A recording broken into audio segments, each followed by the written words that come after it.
Hi everyone. మీరు business చేయాలనుకుంటున్నారా? మీకు ఒక బిజినెస్ ఐడియా ఉందా? బట్ ఆ బిజినెస్ ఐడియాకి ఒక లీగల్ ఐడెంటిటీ క్రియేట్ చేయాలనుకుంటున్నారా? చాట్ జీపీటీలో సెర్చ్ చేశారా? Got confused? ప్రొప్రైటర్షిప్లో రన్ చేయాలా, ఎల్ఎల్పిలో రన్ చేయాలా, పార్ట్నర్షిప్ ఫామ్లో రన్ చేయాలా? కన్ఫ్యూజ్ అయ్యారా?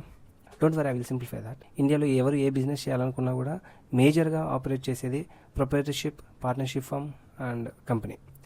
ఈ మూడిట్లోనే ఆపరేట్ చేయగలుగుతారు మేజర్గా. ప్రొప్రైటర్షిప్ అనేది it's a traditional way of doing it. ఒకరే ఓనర్షిప్గా ఉండి there is no other parties ఏమి ఇన్వాల్వ్ అవ్వకుండా మన రెగ్యులర్ ట్రేడింగ్ బిజినెసెస్ రూరల్లో ఎక్కువగా ప్రొప్రైటర్షిప్లే ఉంటాయి, మేజర్గా ప్రొప్రైటర్షిప్లే ఉంటాయి.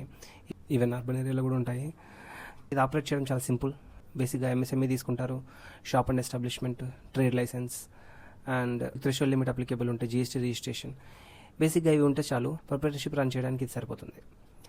అండ్ ఇంకొకటి partnership firm. Partnership firm 2 or more people కనుక కొలాబరేట్ అయ్యి ఏదైనా బిజినెస్ని ఆపరేట్ చేయాలనుకుంటే partnership firm is the best suggestion.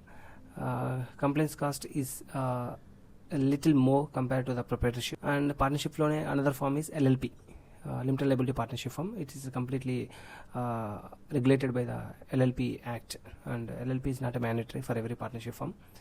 So partnership ఫామ్లో రన్ చేసుకోవచ్చు, ఎల్ఎల్పీలో రన్ చేసుకోవచ్చు. ట్యాక్స్ పాయింట్ ఆఫ్ వ్యూలో ప్రొప్రైటర్షిప్కి ట్యాక్స్ వచ్చేసి మన రెగ్యులర్ స్లాబ్ ఉంటుంది. అదే పార్ట్నర్షిప్ ఫామ్కి అయితే డైరెక్ట్గా 30% అండ్ ఎల్ఎల్పీ కూడా డైరెక్ట్గా 30% ఇన్కమ్ ట్యాక్స్ రేట్.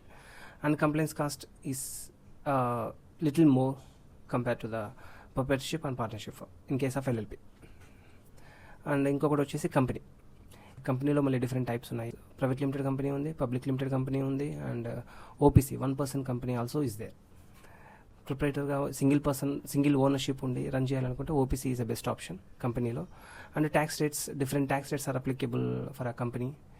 25% ఉంది, 22% ఉంది,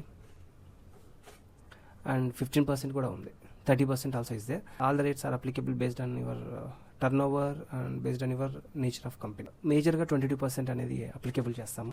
సో మీరు న్యూగా బిజినెస్ చేయాలనుకుంటున్నారు, లాంగ్ టర్మ్ ఐడియాలజీ ఉంది, వాల్యూషన్ ప్రాస్పెక్టివ్లో కానీ బ్రాండ్ బిల్డింగ్ ప్రాస్పెక్టివ్లో ఆలోచిస్తున్నారంటే go with private limited company. And private limited company limited liability ఉంటుంది, అండ్ షేర్ హోల్డర్స్ ఉంటారు, డైరెక్టర్స్ ఉంటారు. Private limited company compliance cost is more compare to the proprietorship and partnership firm and LLP. మీకు proper business idea ఉంది and business చేయాలనుకుంటున్నారు, ప్రొప్రైటర్షిప్లో కానీ partnership ఫామ్లో కానీ ఎల్ఎల్పీలో కానీ అండ్ ప్రైవేట్ లిమిటెడ్లో కానీ ఎందులోనైనా ఆపరేట్ చేసుకోవచ్చు. Based on expectations you have to choose either proprietorship, partnership firm or company.